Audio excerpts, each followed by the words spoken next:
तर आज मी डिस्कशन करणार आहे की मायक्रोन्यूट्रियन सेटअप तुमचा तुम्ही स्वतः कसा क्रिएट करू शकता. तर जास्तीत जास्त बिगनर्स कॉमनली काय करतात तर जे ॲडव्हान्स लेवलचे ॲथलीट आहेत ना त्यांचा मायक्रोन्यूट्रियन सेटअप फॉलो करत असतात आणि त्यांच्यासारखे रिझल्ट एक्सेप्ट करतात, परंतु हे शक्य नाही. त्यांच्यासारखे रिझल्ट तुम्ही एक्सेप्ट करू नका, कारण त्यांचा मायक्रोन्यूट्रियन सेटअप त्यांनी स्वतः तयार केलेला असतो. तर मी तेच सांगणार आहे की तुम्ही स्वतः तुमचा मायक्रोन्यूट्रियन सेटअप कसा क्रिएट करू शकता. त्यामुळे तुम्हाला जास्तीत जास्त फ्युचरमध्ये तुमची ड्रीम अचीव करण्यासाठी किंवा लवकरात लवकर रिझल्ट मिळण्यासाठी तुम्हाला मदत होईल. तर व्हिडिओ स्टार्ट करूया. मायक्रोन्यूट्रियनच्या सेटअपसाठी आपण बेसिकपासून सुरुवात करूया. 1 ग्रॅम ऑफ फॅटमध्ये 9 कॅलरीज असतात. 1 ग्रॅम ऑफ कार्बोहायड्रेट्समध्ये 4 कॅलरीज असतात. 1 ग्रॅम ऑफ प्रोटीनमध्ये 4 कॅलरीज असतात.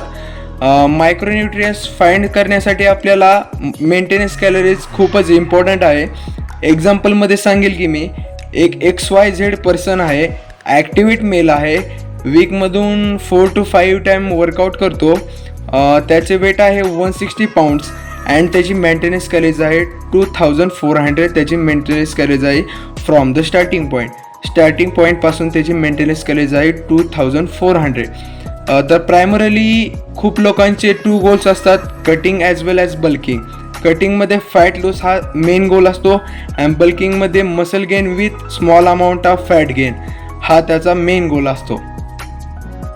कटिंग ॲज वेल ॲज बल्किंगमध्ये मायक्रोन्यूट्रियन सेटअप हा खूपच इम्पॉर्टंट रोल प्ले करतो, बिकॉज कटिंगमध्ये high amount of fat gain होऊ नये अँड बल्किंगमध्ये high amount of lean muscle mass gain व्हावे and low amount of fat gain व्हावे, यासाठी मायक्रोन्यूट्रियन सेटअपची खूपच गरज पडते. फर्स्टला आपण कटिंग फेजचे मायक्रोन्यूट्रियन सेटअप पाहूया. एक्झाम्पल सांगताना मी बोललो होतो की XYZ पर्सन आहे आणि त्याची मेंटेनन्स कॅलरीज आहे 2400. तर आपल्याला त्याच्या मेंटेनन्स कॅलरीजमधून 15 to 20% कॅलरीज ड्रॉप करायचे आहे. तर 2400 minus 400 is equal to 2000 calories from the starting point. त्यामुळे 15 to 20% आपण कॅलरी ड्रॉप केल्यामुळे 200 calories from the starting point आलेली आहे. तर फॅट पर्सेंटेज काढूया आपण. फॅट पर्सेंटेज आपण 15 to 20% मेंटेनन्स कॅलरी ड्रॉप केल्यामुळे 2000चे 50% येते 300 कॅलरीज अँड 2000चे 20% येते 500 कॅलरीज. तर ह्याला 300 कॅलरीजला आपण 9ने डिवाईड करूया तर 34 ग्रॅम आले अँड 500ला आपण 9ने डिवाईड केले तर 55 ग्रॅम आले. तर हे झाले लोअर लिमिट आणि हे झाले हायर लिमिट. यामधून आपल्याला मिडल लिमिट चूज करायचे आहे. मिडल लिमिट येते 45 ग्रॅम ऑफ फॅट. तर आपल्याला ग्रॅममधून आपल्याला कॅलरीजमध्ये कन्वर्ट करायचे आहे. तर 45 gram into 9 is equal to 405 calories आले. असेच आपण प्रोटीनचे काढूया. प्रोटीनचा फॉर्म्युला आहे 1.1 gram into 1.4 gram per pound body weight. तर XYZ पर्सनचे बॉडी वेट होते 160 पाऊंड्स इंटू आपण हायर लिमिट घ्यायचे आहे 1.4 ग्रॅम. तर 1.4 gram into 160 pounds is equal to आले 224 ग्रॅम.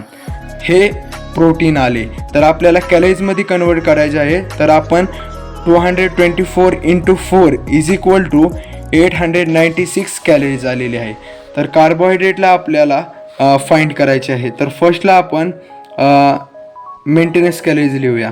मेंटेनन्स कॅलरीज आहे 2000 मायनस प्रोटीनची कॅलरीज आहे 896 मायनस फॅटची कॅलरीज आहे 405 इज इक्वल टू 174.75 येईल ॲन्सर. तर आपल्याला कन्वर्ट करून 175 करायचे ग्रॅम ऑफ कार्बोहायड्रेट्स.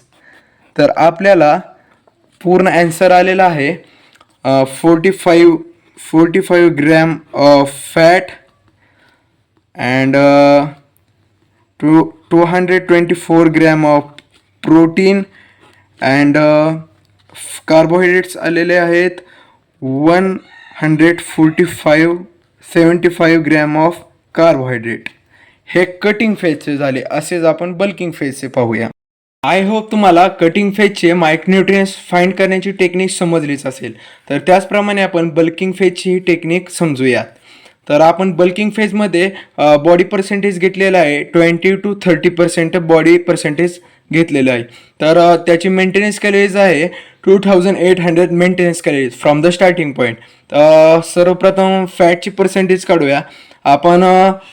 बल्किंग फेजमध्ये 20 to 30% बॉडी पर्सेंटेज चूज केल्यामुळे फॅट पर्सेंटेजमध्ये 2800 कॅलरीजचे 20% येतात 560 कॅलरीज अँड 2800 कॅलरीजचे 30% येतात 840 कॅलरीज. तर आपण 560ला 9ने डिवाइड करूया 62 ग्रॅम ऑफ फॅट अँड 840ला आपण 9ने डिवाइड केल्यानंतर 93 ग्रॅम ऑफ फॅट आलेला आहे.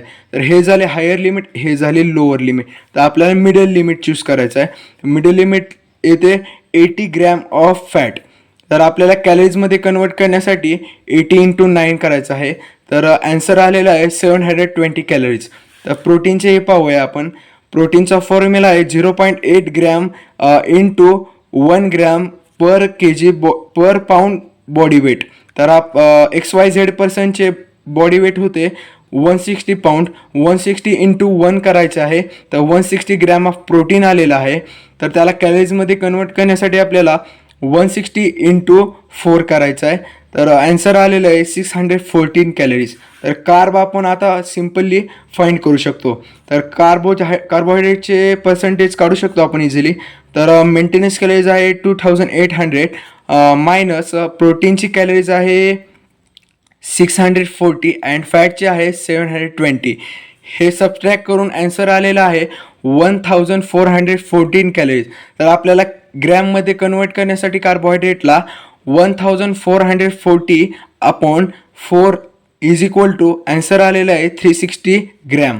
तर पूर्ण ॲन्सर आलेला आहे 18 gram of fat, 360 gram of carbohydrate and 160 gram of protein. I hope तुम्हाला फॅट फेज, कटिंग फेजची अँड बल्किंग फेजची मेंटेनन्स कॅलरीज सेटअप टेक्निक समजलीच असेल.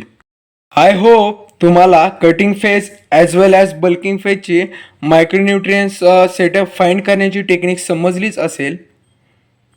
आय होप तुम्हाला मायक्रोन्यूट्रियन्स सेटअप करण्याची टेक्निक समजली असेल. जरी तुम्हाला ह्यामध्ये काही समजले नसेल तर मला कॉमेंट बॉक्समध्ये कमेंट करा.